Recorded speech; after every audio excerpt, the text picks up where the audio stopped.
Welcome to the Connected Teamwork podcast by Growth Leaders Network. How do we learn to truly thrive together? How do we stay connected to our authentic selves, each other, and our purpose as a team, especially when challenged? How do we unlock the deeper levels of group intelligence? Enjoy this episode of the Connected Teamwork podcast and learn practical tools to evolve the connectedness of your team to its next level.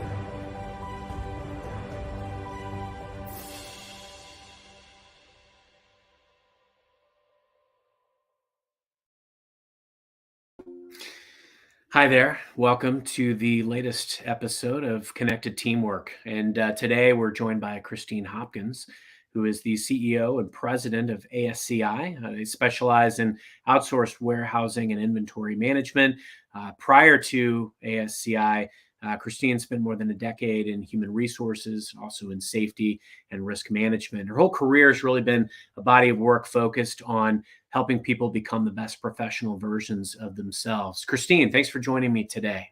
Thank you. I'm excited to be here. Excited to have you. And as you all know, on Connected Teamwork, what we like to do is really drill in on how we can not only show up connected as leaders, but also create and nurture that culture of team connectedness, which can be very challenging in and of itself. One of the areas that we're really going to anchor on today with Christine is how to do that during challenging times. But let me start off by just throwing it to you, Christine. Talk to us a little bit about your background and what does connectedness mean to you? Well, my full background, I have a degree in psychology and then a graduate degree in industrial org psychology. So how people connect and interact has always been a passion of mine. And I've spent my career focused on things that I can do to help both people and organizations. So that's really what I'm about, is helping people thrive and become the best versions of themselves. And I brought that to the organization that I'm in. Part of that is why I was brought into the organization, is they already had that kind of foundational purpose. Makes a lot of sense. What would you say has been probably your most common observation when it comes to helping people reach their optimum selves? And I ask that knowing full well that you're going to meet everyone on different phases of the journey, right? You know, some folks are going to be working on and building mastery, while others are relatively, needing to develop additional discipline to get to that space. What do you typically find are maybe some commonalities in your quest to help them reach their optimum selves? I think the first step is developing trust, right? In order to help somebody become the best versions of themselves, they have to want to get there. So building that trust so that they know I'm coming from a place of genuine care versus, it's all about the business need, or it's all about whatever it is that we're focused on at that moment, that it is equally about them as a person and growing to whatever their next step in life might be, whether it's here or somewhere else. That's the biggest commonality. That comes before even meeting them where they're at, is building that trust in that initial relationship. I love that you started there, because I think a lot of times people that are thrust newly into leadership roles often tend to just try to dive in and try to make things happen. But that's not the reality. That's not how it works. It's, that you have to lean in and really earn the right to be a trusted partner with the people that you work with. And, it's not about coming in and telling people what to do or how to do it. It's really understanding where those gaps might exist in what they're doing today, or maybe illuminating a path to getting where they want to be. Any particular stories that stand out to you from your career that illustrate, maybe where you were able to have that type of impact with someone that you worked with? Yeah, probably the most impactful story, both to me and to the organization, is how I came to the role that I came to, and the example that was set for me in the organization. So I had spent my career in HR safety and risk management, and had kind of taken a step back into a little bit of an easier role. And a friend of mine reached out, and she was a headhunter for ASCI at the time, and said, "Hey, I have a job that you might be interested in." I was like, "No, I'm not interested." And she said, "No, really, you might be interested." And I went and looked, and they had it cross posted as a general manager and an HR director. And I was like, "No, that's not." They don't know what they want. Those are two different people. So I declined several times, and she convinced me to go have coffee with the CEO at the time. And I went and had coffee with him, and we had the normal discussion, what he's looking for, what I'm looking for, and we get to the end, and he says, "Do you have any questions?" And I said, "Yeah. Why do you have this cross posted? These are two different people. An HR person and an ops person have two different skill sets, two different backgrounds, typically two different education levels. What's up?" And he said, "I can train operations, but I can't train people. And we're a service organization that focuses on our people. Um, I don't get people. And so I need somebody who does. And for the right person, I'll train you, Wow. because ultimately I'm looking for a successor." And so ultimately I ended up getting the job. And on day 2, he sat me down and he said, "Okay, um, our culture is such that you have to earn your position here. So your title is HR director, and I will give you the title of general manager when everybody thinks that's who you are." And I just looked at him confused. And I said, I don't understand." And he said, "You have to learn to lead through influence, not through authority. And I will give you the position when when everybody thinks that's what you are." And I said, "Well, how will you know?" And he said, "My phone will stop ringing." And I said, "Who's going to stop calling?" And he said, "Everybody, the employees, the customers, everybody, they'll stop calling because they will be coming to you. You have 24 months and I will support you however I can." Um, so I had to earn this position, as a young female in a warehousing industry. There was a lot of who the heck do you think you are conversations that happened.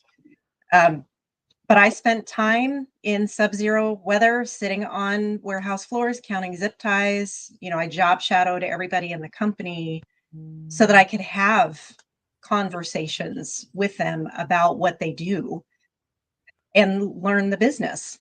Um, and I successfully did it in 18 months, just shy of 24. But it was a lot of hard work, and it taught me a lot about leading through influence. Leading through influence. And I think that's a key one. I so often in my mentoring and coaching conversations, I'll recommend still to this day, How to Win Friends and Influence People by Dale Carnegie, because those principles are fundamental no matter what you're doing. Obviously I'm in a sales organization, and clearly you have, sales teams, but you've also got a full robust business. And I would point out that what I think is the most important thing that you said throughout that, which was very impressive, by the way. We knew how it was going to end. Obviously, looking at your title, Christine, I knew you ultimately earned the title and the position. But the fact that you did it the way you did it and in the timeline allotted is all the more impressive. And what really resonated with me was the time that you actually spent sitting in the roles and in the trenches and in the field with your people. Those are the types of things that I think lend that additional credibility, because you're actually at the pulse of what matters to your team. I've started multiple new titles, new roles in my career, and I will tell you each and every time, it's not about coming in and feeling confident or even comfortable right out of the gate. It's all about what can you do to figure out what is working, what's not. And sometimes where better can you hear about that than from the people themselves? The fact that you took it one step further and actually shadowed and did the jobs with them, I would imagine that gleaned a lot of key learnings and insights. So I applaud you wholeheartedly for that piece. We've got a comment in the chat that I wanted to highlight from Rob. Rob, thanks for joining us today. Thanks for being on. Leaning into doing the work makes all the difference in the world. I couldn't agree more. One of the things that I wanted to talk about too, Christine, I would imagine that your time as the leader hasn't always been and isn't always sunshine and rainbows. There's challenges sometimes that happen in the business, especially when you have uncertain world events, uncertain economies, changes with really every variable by which you're operating in your business. What do you find are the most important fundamentals to stay true to during the times when you're managing through uncertain times? I think really staying focused on the purpose of the organization and helping the employees connect to that purpose and then meeting them where they are. It's very personal when you're going through tough times. So prior to COVID, 100% of our business was in oil and gas. COVID hit oil and gas contractors very, very hard. We ended up losing about 90% of our revenue. We went through an ownership restructure where I bought most of the business so that we could survive through it. And it was tough. It still is to some extent tough. We're still in recovery mode. And it took staying focused on the purpose, which is to help both our employees and our customers thrive. And what does that look like? What decisions do we need to make in order to be successful at that? And a level of transparency that was frankly uncomfortable for everybody at some points, right? It took, here's where we're at with our financials. I mean, to the leadership team, I told them how much runway we had.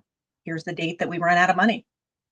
And, continuing to push that date out garnered a level of trust and loyalty that kept the team intact, and having the humility to say, I don't know what's next. Yeah. I need your help. I need your feedback. I need your input.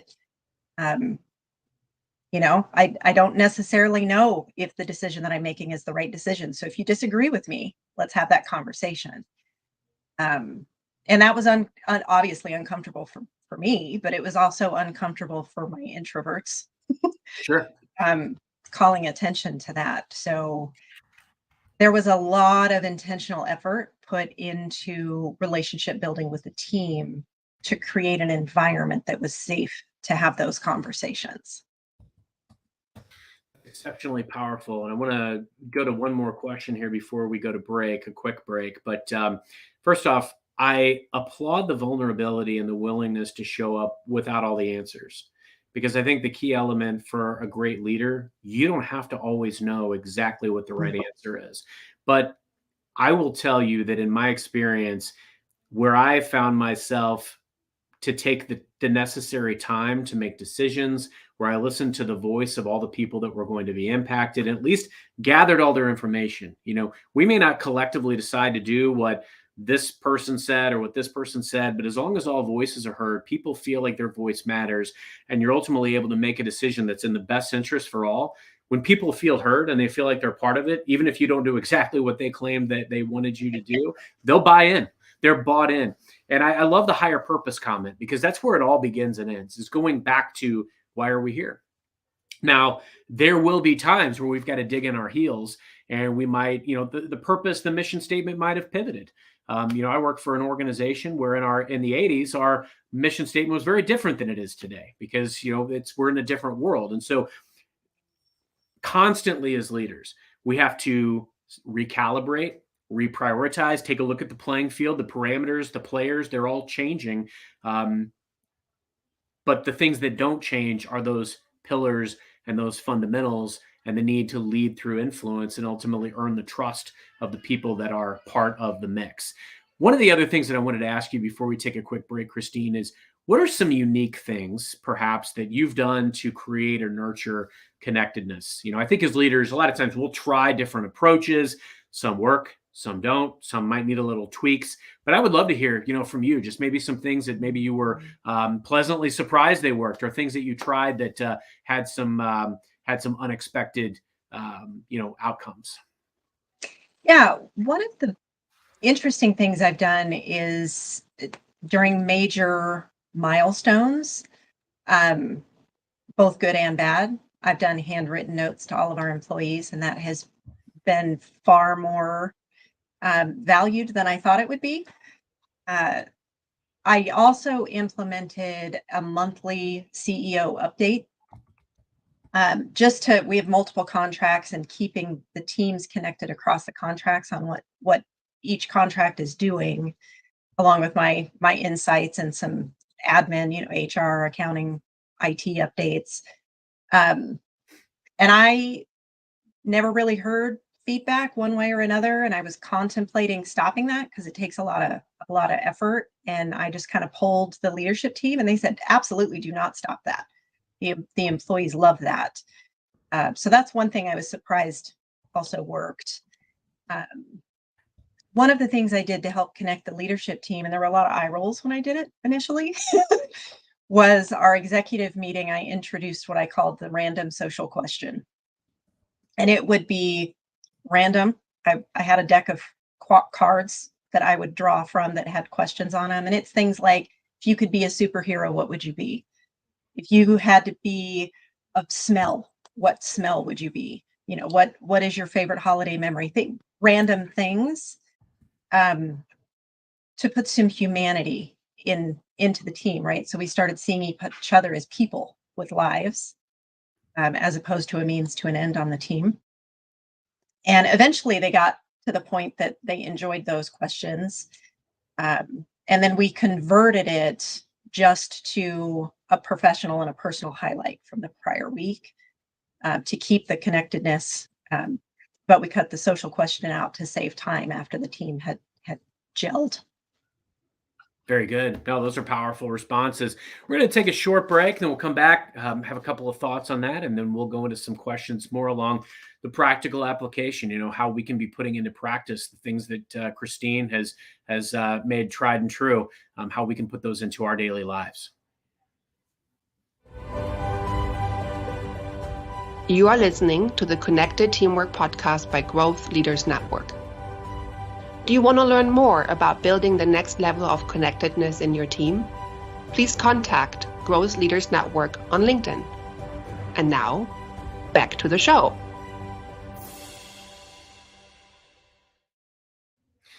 So the first thing I want to do is I want to show Kathy's comment.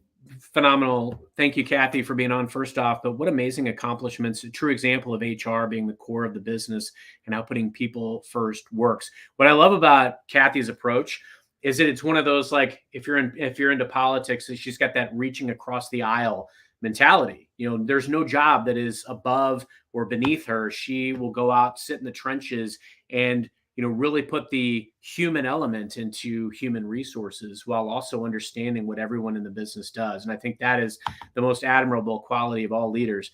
But something that really stuck out to me in the last segment was talking about some of the things that you've put into practice. And sometimes as leaders, we're almost like fishing in the dark. I don't know exactly what's resonating with my team sometimes. I may be doing a town hall or a team meeting, and nobody's doing anything or saying anything. I can't necessarily see everybody on video. But after the fact, I hear from people of how something resonated a great deal with them, or, they may not clamor in the moment. So you don't know that, like, that CEO update that you're sending matters. But then after the fact, whenever they find out that may be something that goes away because it's a lot of work, that's when they state how much value it is. I hear from people all the time that tell me about XYZ is valuable, but you don't necessarily hear it in the moment. And I think it lends back to the trust element, Christine, because I've noticed that I've personally thrived the best as a contributor when my leadership has been transparent about the mission, transparent about the state of the business, even when it's angsty, even when we're struggling, especially when we're struggling, because we can sit in the pain together and we know the bottom line, we know what we're after, and it helps us to really galvanize the troops and all get back together and fight the common cause. At the end of the day, it's a leader's job to just make sure everybody's rowing in the boat and row in the same direction. Doesn't mean that we know where we're going all the time, but making sure that we are at the pulse of our teams. And so I think that is super, super important. So thinking about it, we've got a lot of people that are watching today that are, just leaders in various parts of their business and their organization. What are some practical ways that, I can and some of the audience can go out today to meet people where they are and to stoke the fire of connectedness in their teams? I think the biggest thing is get to know the people, right? Get to know them as a person, and ask. I think as leaders, oftentimes we're taught to make assumptions on what our employees want, as far as recognition or rewards. Um, the golden rule, right? Do as you want others to do unto you, and that's not necessarily the right approach. Uh, so asking, how do you prefer to be recognized? How do you prefer to receive feedback is a big thing, good or bad. If I'm giving you feedback and it's negative, how do you want to receive it? Do you need a 5-minute break? Do you want to sit and chat afterwards? Is it a first thing in the morning, get it out of the way? Do you want it at the end of the day? Do you need a coffee beforehand? Do you want notice? Do you not want notice? Because some people don't want notice because then they stress about it. Positive feedback. How do you want to receive that? Publicly, privately, in writing? Do you want something in your personnel file? All of it. I think getting to know folks and what it is that they want. Are they looking for a long-term career with you? Are they looking to grow and move on? Do they only plan on staying with you for 18 months?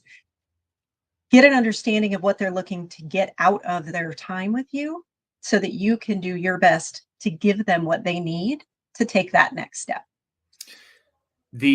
When I first start working with a new team, a lot of times I will survey them, and a lot of it is about things that they want me to know about. I never want them to think that they're starting brand new with me. If they had Mhm. something that was on their career trajectory that was in flight, I don't want them to think that they're starting over, that they've got to prove themselves, because this is time and time again. What I think an expectation of is when you get a new leader, you think you're starting from scratch, you're going to prove yourself all over again, and then lo and behold, you end up getting another new manager and you're set back. And I think those things are super important, but one thing that really stood out about what you just said for me was something that I learned years ago from a great manager that I had. And she really instilled in me the importance of what you just articulated, Christine, which is all about getting to know the people. I was always trained in this environment, in the early 2000s, that you jump in, you're all about the business, the business, the business, the business. Where's this deal? Where's that deal? But that's not the reality. We're working with people, and we want to ultimately work with and for people. And so, like today, I will take, my OneNote or my notes file or whatever it is. The top section of every person's file is all about them personally. Their spouse's name, their kids, things that they're passionate about, what they want to do in their career. And I always make sure that I'm going back to that, like mentally, as I prepare to do a one-on-one or their appraisal or whatever it is. I'm always refamiliarizing myself with all of those things so I can make sure that I'm, in essence, working with them on their common goals and that they know that I genuinely care. If their daughter was sick last week, then I want to make sure that I'm asking about that and getting the update. So those types of things, if you can leverage the knowledge that people will share with you about their personal lives to form a genuine relationship, all the better. Those are the types of things you will remember, those relationships for the rest of your life, and they will as well, wherever you go. And I think that speaks to, I wanted to ask a question about your career trajectory, because obviously it's very unique. You spend a lot of time in HR and then in safety and risk management, but now being the CEO of an organization. But I could see the synergies of the different elements from prior roles that probably inform how you approach your role today. How would you give people advice today who may not know exactly where they're going with their career, how they can continue to add pieces to their arsenal as they progress that will help them into the future based on your learnings? Yeah, I think the biggest thing is to find out what it is that you personally are passionate about. What is it that drives you? Not the day-to-day work, but why are you doing that work? And if you can figure out why you're doing what you're doing, then you can move your path as necessary to stay with the why, which is ultimately how I started off in retail sales. And then I went and worked for a nonprofit crisis agency. And then I went into human resources and safety and risk management, kind of in there. And then I came to this organization and I switched to operations. And now I'm running a small business. But the thread of my purpose has never changed. I like that perfect summary, that the thread of your purpose personally has never changed. And that actually springboards me into my next question, which, you're not just creating and nurturing the culture of a team, but you're creating and nurturing the culture of an organization. Those calls that your predecessor was getting, they didn't stop. They started going toward you. And you've got to choose each and every day. How do you prioritize? How do you make decisions based on the directions that you're being pulled into? And when I talk to leaders, a lot of them say, like, my gosh, I'm getting pulled into a million different directions. I'm putting out fires. I can't be effective. I can't build a culture because I'm being pulled in so many different directions. How do you prioritize not only the directions that you're being pulled in, but the direction you want to go in as an organization? It's an excellent question. And I think it ultimately comes down again to those relationships and the relationship both with me personally and then the relationship with the organization. So when I'm trying to balance employee needs versus customer needs versus business needs, and where I'm going to focus that time, that's really what it comes down to, is which one of these is going to have the biggest impact if this is successful, whatever this is. Where is the best point to spend my time? So it's, if this employee is in crisis, whatever that crisis is, it could be their emails acting up. It could be a personal issue. If the employee is in crisis and the customer just has a basic need, then the employee is where I need to spend that time. If the customer is in crisis and the employee has a basic need, then that's where I spend my time. So it's really about ultimately that relationship and where I'm going to have the biggest impact. Balanced, of course, with business needs, right? Yeah. If I'm working on a proposal that has a deadline, that's going to take priority. But maybe I'm working on that at midnight because I had to spend some time during the day helping an employee. It's the joys of being a business owner.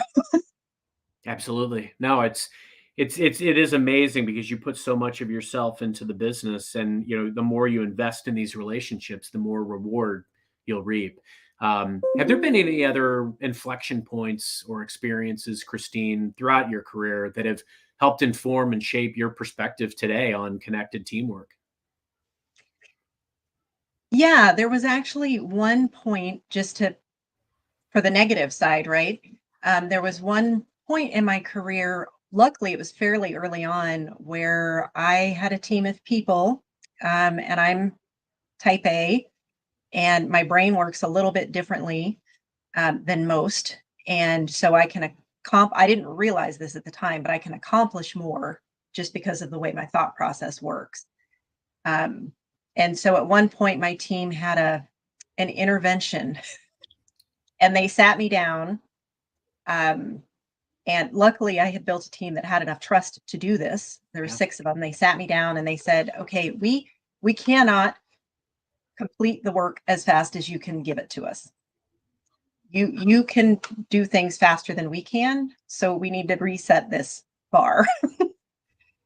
So it was very interesting for me to get that feedback from the team, and I constantly have to remind myself of this going forward, that I need to, what's realistic to the team, not what do I think is realistic, but what is realistic to the person where they're at in their career progression.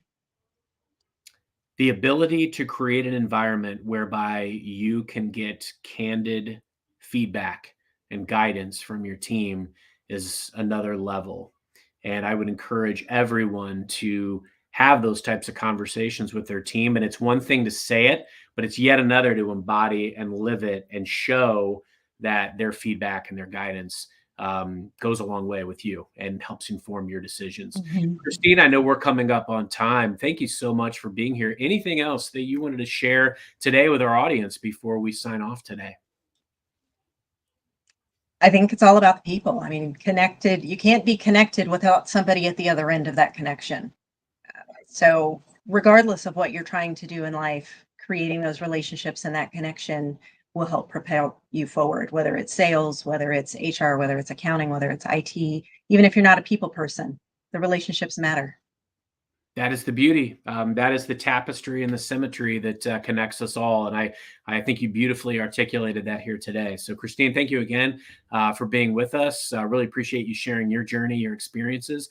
And for everyone listening and on today on the live feed, thank you for the comments. And also those who are listening to the podcast after recording. Thanks for being with us. We'll be back next week with another episode of Connected Teamwork. And if you have suggestions for future guests or you'd like to be a guest yourself, feel free to reach out. I would love to connect with you and learn from you as well. So thank you, and we'll see you next time. Thank you.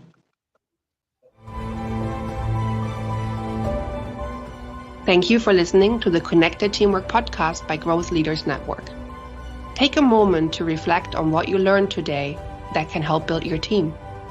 Also, if you like, think about one of your team members and what you appreciate about them. Let them know. Enjoy connecting more deeply to what is great about them. And see you next time at the Connected Teamwork podcast.